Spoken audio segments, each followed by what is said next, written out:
Hi guys, this is Wenzes from Below the Radar Above the System, and this video's topic is why INFJs neglect their own needs and how we can understand that, how we can change that, and once we really get conscious about all those things, how we can find a way to make, change everything to the better. And as I talked about in the other video from today, where it was a lot about understanding that every person finds value or get their value of life or of being worthy of being a part of society through different areas. And I made an example about athletes who put a lot of their attention to their victory, and sometimes when they have an accident and cannot play anymore, that the world comes crushing down because they don't know where to get their their value from, or their feedback, or they don't know who they are in this society. And I personally went through something similar, a couple of years ago when I did that shift in my life, and it becomes more and more conscious to me what happened, and I really wanted to talk about it because I think we as INFJs don't really understand that what's happening there and why we do the things we do, and we just know them afterwards. And so my wish is, or my hope, to kind of talk about this. So you also might have seen, I've watched this movie Up in the Air, and in that movie they talk about people getting fired due to plumbing system. Plumbing industries and so on, people have to be let go, and they talk about how when people lose their job, that it's studies have shown that this is for some people like a death in the family. They're really devastated, and they don't know what to do, and it has a lot to do with the fact that those people who react like this, really value their social acceptance to such a degree, and once they lose their job, they're not worthy that much. They kind of fall down, and their self-worth is very much combined with their job or what they represent in that area. So that was a point for me that I never understood. I watched that movie before, and I said, this is so interesting. This is so interesting because I'm sure there are a lot of people who actually feel like this. I don't think that this is, made up or anything, but I never gave my job that much of an importance. And in that kind of area that I felt, if I would lose that, I would lose a part of my being. Maybe that's a TE thing, maybe that's this INFJ thing of not really caring about those things, but on the other hand, I think I've had put attention on areas, and I think a lot of INFJs have, that most other people will never understand, and nevertheless these things are really keeping us from so much happiness, and they're causing so much pain. And one of our biggest strength is our NI in combination with FE. Well, mainly it means we understand where other people are coming from, and we understand that on a one-to-one basis. It's not like ENFJs or like Oprah, who can go out and have those crowds of people and help them, and they never go like ENFJs. You'll see they don't go that deep. They're not talking about those things in that specific depth, but they reach a lot of people. They have a broader thing. They help a lot of more people and are really there for people and help them and so on. And I think for us, it's very much about specific people, and in a way that once we help those people, that shows us that we're actually being of worth. So when I talk about it in this video, I really want you to kind of take away all those positive associations with INFJs and think about, we are the way we are because we want to help people, and because we want to be good and so on. I really want to look at it from a completely objective and feeling free base. So when I say we do this because we want to get feedback through that, feel worthy and so on, that's just the way I approach it, because then I feel we can talk about it better.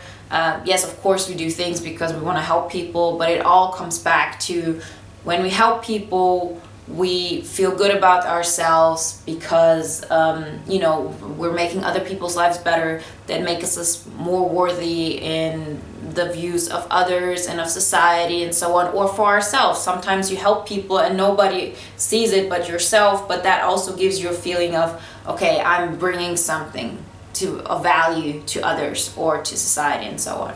So yeah, we want to help others, but there's also always this aspect that comes back to you, and that's completely normal and human and nothing we should be ashamed of. But it's important that we talk about it from that perspective so we really get to the bottom of it. So as you know, a lot of INFJs neglect their needs. This is a well-known fact. Everybody who's been in the INFJ community knows this. And we very often ask ourselves why we do this and how we're supposed to change. And we talk about, in order to change it, you need to set boundaries, you need to get away, you need to do this and not give other people the benefit of the doubt. But what we don't talk about is why we actually do it. And I think sometimes when you understand why you do it, you're much more willing to change your behavior and to go to other places and bring value, not just to one person, but maybe to more, and through that take a lot of the danger out of the situation. So when our biggest strength is to understand where other people are coming from, and then it's very easy for us to get in a place, and this is why so many of us have the same experiences, because the easiest or the first go-to way for us to get our needs met, and when I say, or for us to feel that we're being of value, is to understand where others' needs are, and to such an extent comply to that or really do what they want that we completely neglect our own needs. And this is just completely understandable. I mean, just think about it logically. We are very good at this. We're very good at understanding what other people's motives are. We're very good at understanding why people want to do what they do and what would make them happy in that moment. If somebody has, for example, some kind of issues and thinking they're not strong enough, we give them a feeling, oh, you are strong enough. So those people feel good. When they feel good, they kind of show us either that we're being good to them, or we realize and know, okay, that person is feeling better because of what I do and for the way I react towards them. So how can it not happen that we neglect our own needs? How can it not happen? How is it not completely logical then that we get our value, if we're not like completely developed, that this is where we're coming from, through thinking about others' needs, giving that more importance than we give our own needs? Very natural, right? This is what we've learned. This is what we've been good at. So these things happen. But the bad thing is that we go too far in this. We give this too much attention. This is what I talked about in the other video. You have to decide how much attention you put on that area. And so you kind of like have no other place to go when you're not developed. And when I say you're not developed, I'm not saying you have to be 15. These things happen until your whole life. This is also a fact of, and what kind of difficult situation have you been put in? Because sometimes you really develop yourself when you have to go through really hard hardships and so on. And so don't take it in a judgmental way. But I'm saying, like, if you go in a lifetime and development process, when you're more in the beginning, this is the only way you know how to get feedback. And you see, like, people who are, for example, extroverted dominant feelers, like FE dominance, TE dominance, how they get their value through putting some kind of control out there to getting what they really feel at that moment and projecting it onto other people, and kind of like creating a social atmosphere. That's the difference between ENFJ and an INFJ and an undeveloped stage, that an INFJ kind of complies or adopts to other people's emotional state, and ENFJs are really great at projecting an emotional state onto others, and through that getting their needs met. So they're used to doing a certain way, being controlling putting that out there, and so people understand what they're coming from and giving them what they want. This is their first go-to thing because this is what they're best at. They're not really thinking that they're hurting other people. It's not like they go through life and saying, I'm gonna be controlling, I'm gonna tell them everything I want to have and do and so on. This is just what they've been brought up with. And at the same time, there's a huge control in INFJs by not showing what their needs are. When we don't show what our needs are, we're not being vulnerable. People don't know how they can hurt us. They don't, because we don't show that much of ourselves. We're just complying to others and so on.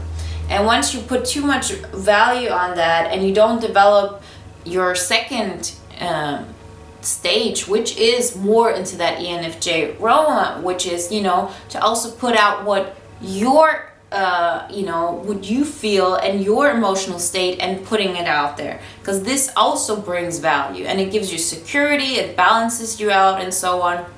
But it's a very scary part, because you have to be at some point just say, okay, no one is gonna love me anymore, nobody's gonna accept me anymore, because all you've learned your entire life on an unconscious level is, in order for people to like you, you have to, see how you can help them, see how you can understand where they're coming from, and kind of like go in their direction.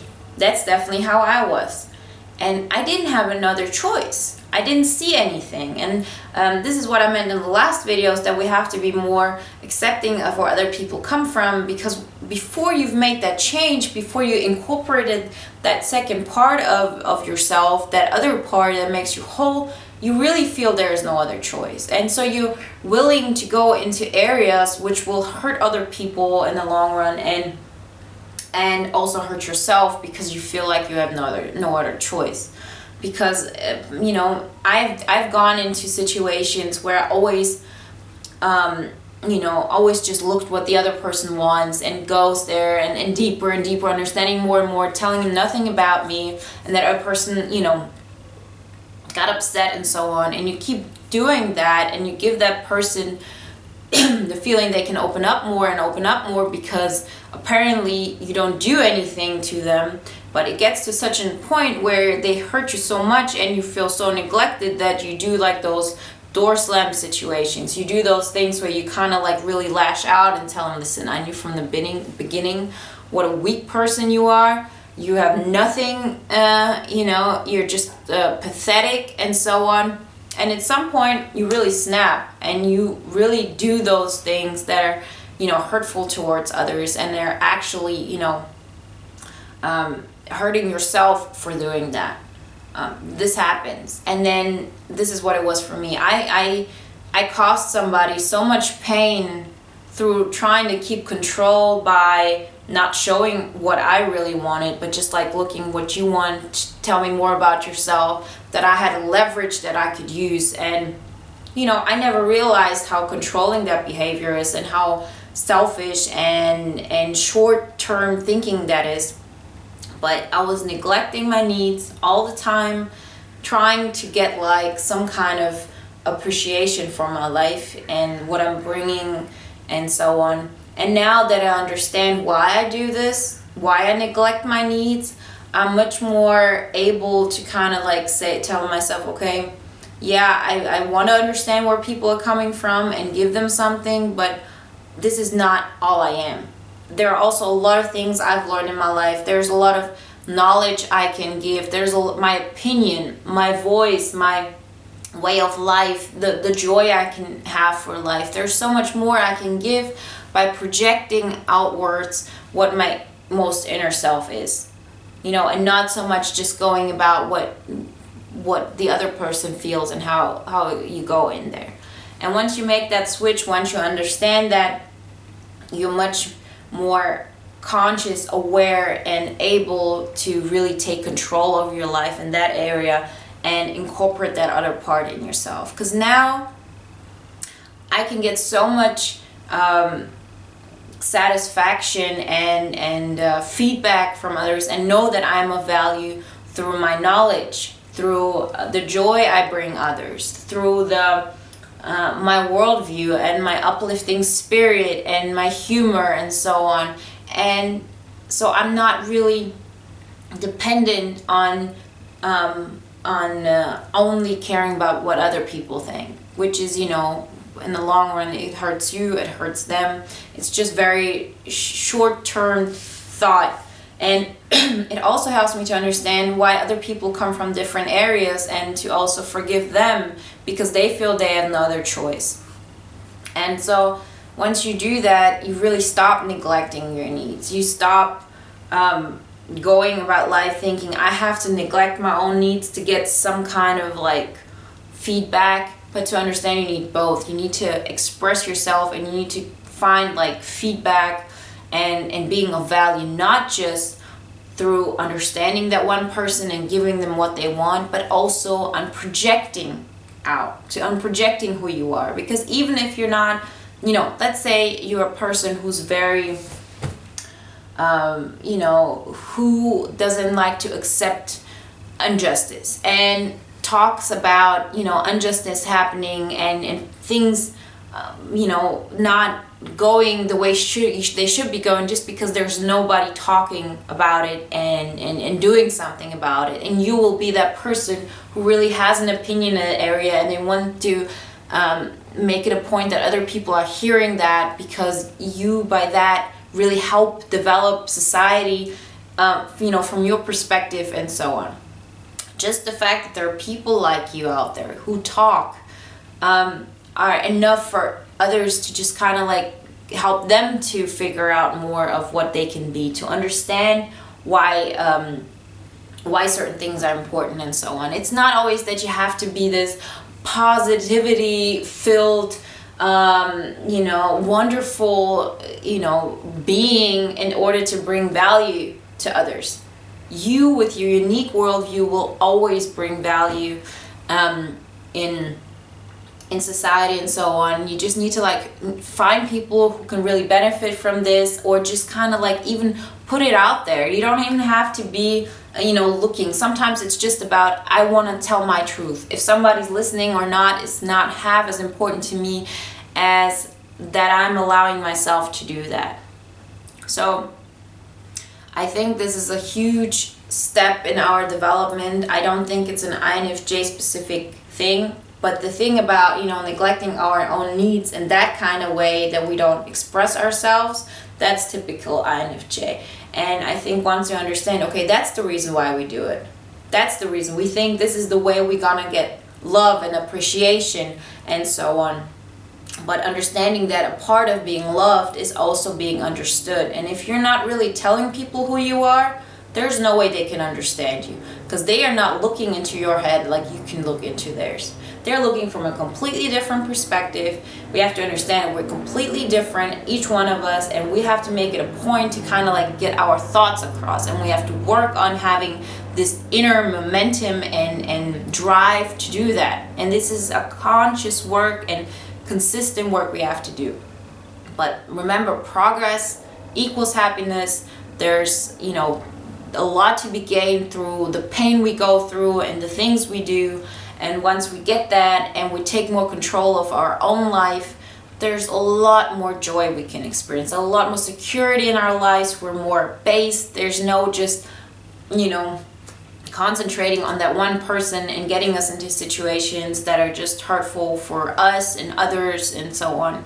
So I really think this is important, and I will, as I said, about all those things that I talk about today, and I think maybe I'll write another ebook on that topic. I think finding our voice and being very uniquely ourselves is a huge advantage in our society, or how our society develops. And I think we have the chance to really help ourselves, our society, our family, and so on, to have a much more fulfilling life without having to comply to social norms, and to give principles a bigger meaning, as in, you know, if I'm being myself and I'm really telling people who I am, even though it will piss some people off, I will do it, because now I may experience pain, but in the long run, this is the best thing for me. Okay, so thank you for watching today. I wish you a great weekend and a great week, and I talk to you next time. Bye.